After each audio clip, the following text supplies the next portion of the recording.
Welcome to Pixarize's scene for vitamin B2, or riboflavin, part of our series on the vitamins. This scene takes place in a restaurant that specializes in exotic cuisine. So bring along your favorite spices and seasonings and maybe an antacid so that you can really let loose. Fortunately for you, there isn't too much to remember for vitamin B2. So we should be in and out of here pretty quickly. Without further ado, let's jump in.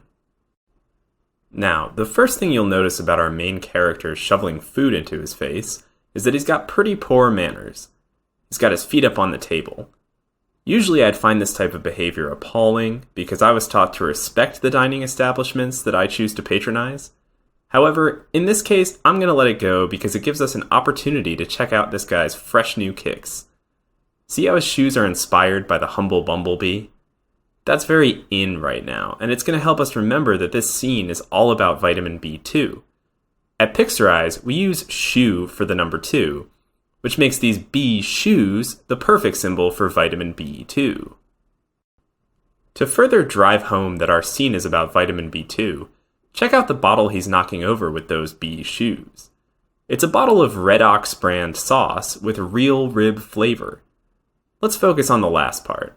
Rib flavor. That sounds a lot like riboflavin, doesn't it? It does. I promise you it does. And that makes it easier for me to forgive this guy again for making a mess and not even bothering to start cleaning it up. As long as it helps you remember that vitamin B shoes B2 is also called rib flavor or riboflavin, I'll let it slide. In fact, this bottle is a pretty loaded symbol that's going to help us remember more than just riboflavin. That's because the major physiological role of riboflavin is its incorporation into cofactors called flavins, which means we don't even need to remember another symbol for flavin since the rib-flavored sauce is all over this image. And I'm still not allowed to be mad at this guy for being a total pig and getting rib-flavored sauce everywhere.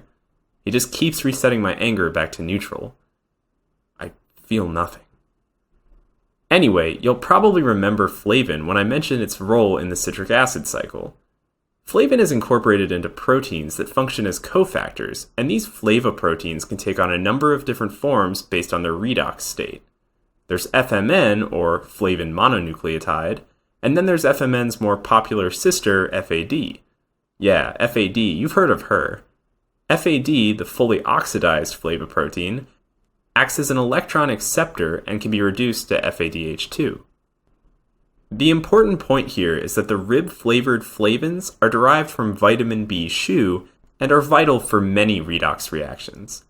And if we take one more look at our rib-flavored bottle, or at the larger sign on the wall of the restaurant, we can see that it's Red Ox brand rib flavor.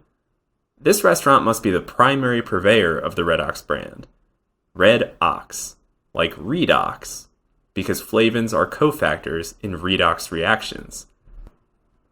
Man, I hope this sauce is as potent a condiment as it is a symbol.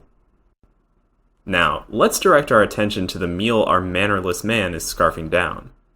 Now that we've established riboflavin's role as a key ingredient in FAD, we can cover the most important FAD reaction you'll need to remember. Recognize what this guy's eating? I don't blame you if you can't, it's not something you're going to find at most restaurants.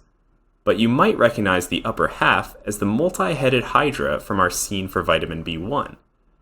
It's our recurring symbol for dehydrogenase reactions, or dehydrogenase reactions.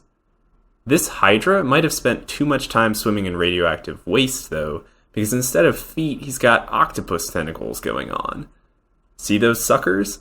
These suckers on our dehydrogenase hydra should help remind us of succinate dehydrogenase, the enzymatic complex that uses FAD as a cofactor to convert succinate to fumarate in the mitochondria. Notice how our hungry dude is brushing the sauce onto the suckers to drive home the role of flavins as cofactors for the enzyme. The sucker succinate dehydrogenase reaction is probably the most important reaction involving the flavins to remember for step 1, but keep in mind that there are many others. Now that we've covered the basic biochemistry of riboflavin, or vitamin B2, let's talk about the effects of B2 deficiency. Luckily for us, there are only a couple. First, check out this guy's mouth.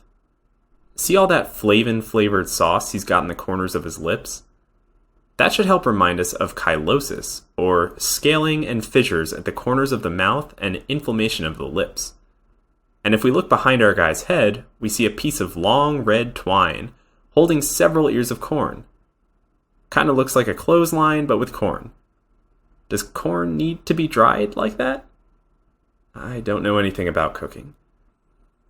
What I do know is that this symbol is going to help us remember that riboflavin deficiency also causes corneal vascularization. The corn should help trigger the word corneal, and the red twine should get us to vascularization.